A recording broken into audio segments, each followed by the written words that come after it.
Okay, paring Renz, paring Anthony, paring Mando.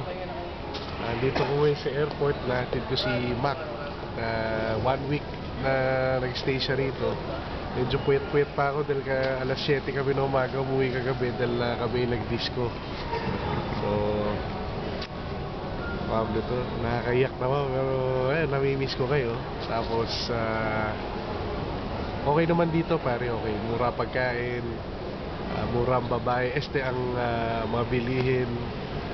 So, ayun, sana bumisita kayo rin dito. Kung bumisita kayo sa akin na rin kayo tumira. Papalagay ako ng mas malaking sopa kasi yung sopa na hinigyan ni Mac maliit. Di bali lang kaysa mag-hotel siya, di ba? At least nakatipid siya. At pare, siyang pabayarin nyo mamaya ng inumin nyo kasi madami pang pera yan. Ayun. So, ayun, regards na lang sa lahat, kila Miss Kate, lahat. Miss na miss ko na ang Pan Pacific, tsaka mga tao dyan, of course. Alam nyo naman kung sino hindi ko nami-miss dyan.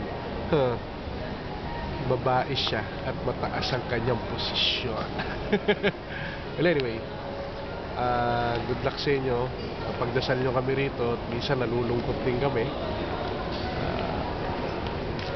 Good luck sa inyo. Paano bumisita kayo?